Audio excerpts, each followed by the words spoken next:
संभल की secret report से बड़ा खुलासा। उत्तर प्रदेश की पुलिस ने, जैसा आपने देखा, यहां एक बड़ा एक्शन लिया है। 25 लोगों की गिरफ्तारी, 250 लोगों के खिलाफ केस दर्ज। लेकिन अब उत्तर प्रदेश के संभल में जो हुआ उसे अखिलेश यादव चुनाव में धांधली से ध्यान भटकाने की कोशिश करार दे रहे हैं, जबकि इंडिया अलायंस के दूसरे बड़े नेता यूपी से लेकर महाराष्ट्र तक हुई बीजेपी की जीत को योगी इफेक्ट बता रहे हैं। एनसीपी के चीफ शरद पवार से लेकर शिवसेना के संजय राउत तक सबने संकेतों में कहा है कि योगी की थ्योरी का जबरदस्त असर हुआ। पवार की बात से दुनिया हैरान है, अखिलेश परेशान है। हम आपको इस रिपोर्ट में बताएंगे कि इस चुनावी मैसेज का आगे क्या सियासी असर होने वाला है।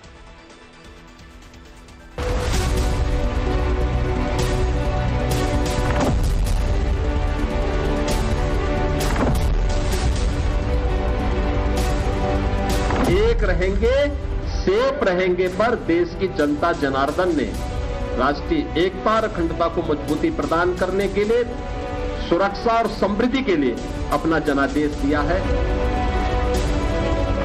देखिए, ध्रुवीकरण की बात तो माननी पड़ेगी। यही उनकी सबसे बड़ी ताकत रही, मतों का ध्रुवीकरण, मतों का विभाजन। सनातनी शब्दों में भगवा राजनीति को नई दिशा देने वाले कुंडलधारी मुख्यमंत्री की थ्योरी पर जनता की मुहर का असर है ये पोस्टर। मराठा लैंड में योगी आदित्यनाथ के नारों की लहर का असर है ये पोस्टर। महाराष्ट्र के चुनाव में रैली दर रैली एकजुटता के आह्वान के बाद आए ऐतिहासिक परिणाम का असर है ये पोस्टर, जिसे मुंबई की गलियों में टांग कर उत्तर प्रदेश के मुख्यमंत्री के नैरेटिव को आगे बढ़ाया गया है। बीजेपी के कार्यकर्ता जब योगी को पोस्टर के जरिए धन्यवाद दे रहे थे, तब मराठा राजनीति के मौजूदा पुरोधा और बीजेपी विरोधी राजनीति के दिग्गज नेता भी इस नारे को ब्रह्मास्त्र करार दे रहे थे।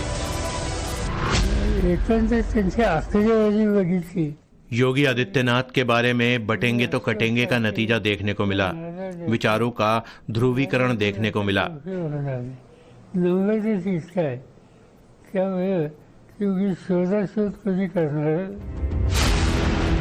राजनीति के पक्के खिलाड़ी के तौर पर विख्यात सीनियर पवार जब योगी आदित्यनाथ के नारों के मुरीद हुए जा रहे हैं, जब वो योगी की थ्योरी को गेम चेंजर बता रहे हैं, तो जाहिर है कि इसका आधार है वो आंकड़ा जो पोस्टर पर भी परिलक्षित हो रहा है। दरअसल महाराष्ट्र चुनाव में योगी आदित्यनाथ की बेहिसाब डिमांड थी।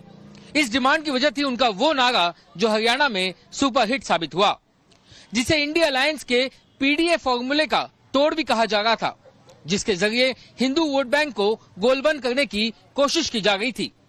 योगी आदित्यनाथ ने महाराष्ट्र में जमकर चुनाव प्रचार किया और उसका असर ये हुआ कि उनकी स्ट्राइक रेट 95% तक पहुंच गई।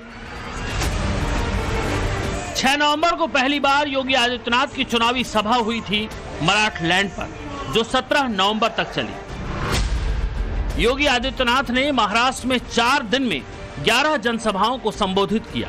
इन 11 जनसभा में योगी ने महायुति के कुल 23 प्रत्याशियों के लिए प्रचार किया, जिसमें से 20 उम्मीदवारों को चुनाव में जीत हासिल हुई। जो 3 उम्मीदवार नहीं जीते, उनमें से 2 शिवसेना से और 1 बीजेपी से है।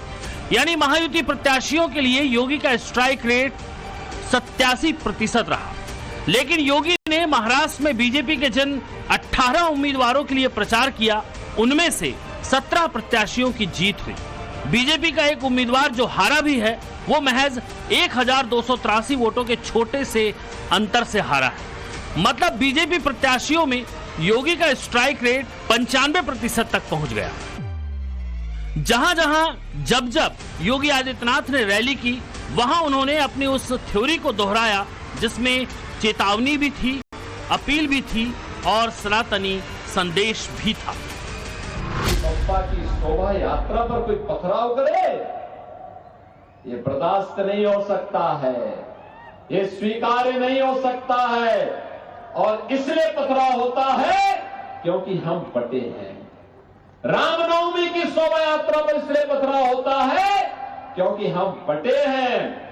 याद रखना, जो ये प्रहार सनातन पर हो रहा है, ये प्रहार भारत पर प्रहार है, क्योंकि भारत ही भारत की आधार का प्रतीक है। सनातन और सनातन पर प्रहार महाविनाश को आमंत्रित करता है। और आपको मैं यही आमंत्रित करने के लिए आया हूं, यही कहने के लिए आया हूं कि बटे थे तो कटे थे, अब बटेंगे नहीं तो कटेंगे भी, एक रहेंगे सेफ रहेंगे। आक्रामक अंदाज में बेबाक, बेलौस और बिना लाग लपेट बोलने के लिए विख्यात योगी आदित्यनाथ ने जो कहा उसका असर आंकड़ों में दिख रहा है। महाराष्ट्र में बीजेपी ने 4 दशक में सबसे ज्यादा सीटें जीती। बीजेपी को 132 सीटों पर जीत हासिल हुई।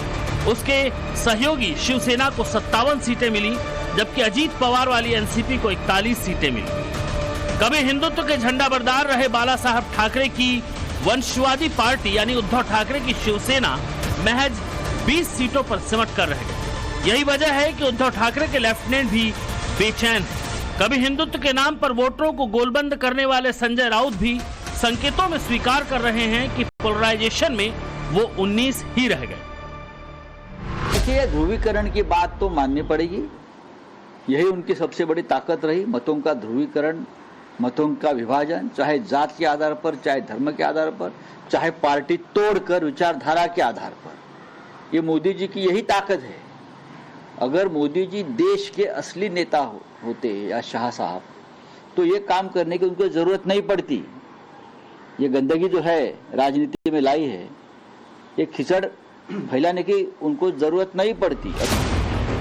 संजय राउत भले ही प्रधानमंत्री मोदी, योगी आदित्यनाथ और अमित शाह को लक्षित कर शब्द बाण चला रहे हैं, मगर आंकड़े बता रहे हैं कि असल चोट योगी की थ्योरी ने दी। एक है तो हालांकि प्रधानमंत्री मोदी ने जिस तरह योगी के नारों को आगे बढ़ाया, वो भी बेहिसाब असरदार रहे। दरअसल अगस्त में पहली बार योगी आदित्यनाथ ने बांग्लादेश का रेफरेंस देकर ये 3 शब्दों का ऐतिहासिक नारा दिया था, बटेंगे तो कटेंगे। उसके बाद हरियाणा के विधानसभा चुनाव में इसका इस्तेमाल हुआ और भारतीय जनता पार्टी की बिगड़ी बाजी बन गई। उसके बाद योगी आदित्यनाथ की इन लाइनों पर संघ ने भी अपनी मोहर लगा दी। उसके बाद महाराष्ट्र, झारखंड और यूपी में इस नारे का जमकर इस्तेमाल हुआ। महाराष्ट्र चुनाव की आहट होती है पहली बार योगी के इस नारे के साथ। पोस्टर टंग गया था मुंबई में। यूपी के कई हिस्सों में बीजेपी कार्यकर्ताओं ने अपने हिसाब से आकार दिया। यूपी के उपचुनाव में योगी आदित्यनाथ इसे दोहराकर संदेश देते रहे। योगी के विरोधी इसकी काट के लिए हर रोज नए नए नारे गढ़ते रहे। खुद अखिलेश यादव इस नारे में उलझ गए। जब नतीजा आया तो उनका पीडीए फार्मूला फेल हो गया। 5 महीने में ही यूपी का मैंडेट 180 डिग्री पर आ गया। अखिलेश से सीटें छीनने वाले योगी जब 9 में से 7 सीट जीतने के बाद आए तो भी उनकी जुबान पर वही शब्द थे। देश की जनता नकारात्मक राजनीति को, बांटने वाली राजनीति को पूरी तरह खारिज कर चुकी है। इसीलिए हम कह रहे हैं कि बटेंगे तो कटेंगे, एक रहेंगे तो सेफ रहेंगे। तो एक रहेंगे, सेफ रहेंगे पर देश की जनता जनार्दन ने राष्ट्रीय एकता और अखंडता को मजबूती प्रदान करने के लिए, सुरक्षा और समृद्धि के लिए अपना जनादेश दिया है।